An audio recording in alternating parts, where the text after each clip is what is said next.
ต้นมันโดนเต็มมือนะเต็มมือลงเต็มตัวเต็มตีนถ้าจะได้เลยเต็มตัวเนี่ย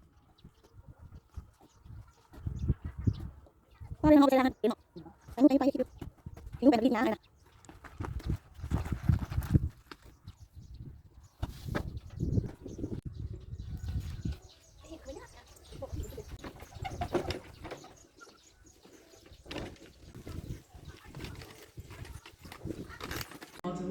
With YouTube Music Premium.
เลยทิ้งแนวนึง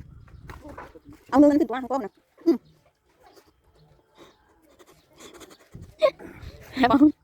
พวกกินร้านนะพวกกินตาย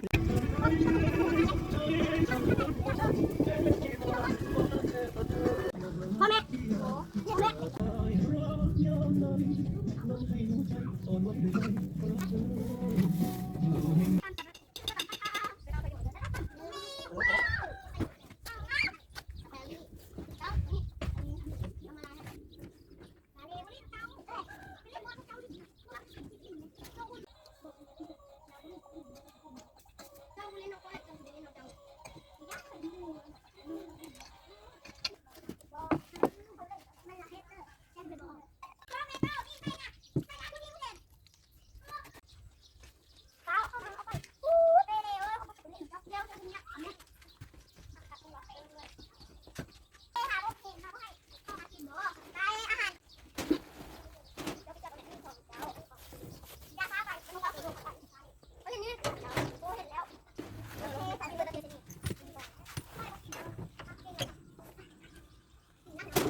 เรากินข้าวไปใหญ่ข้าวเถอะก็จะ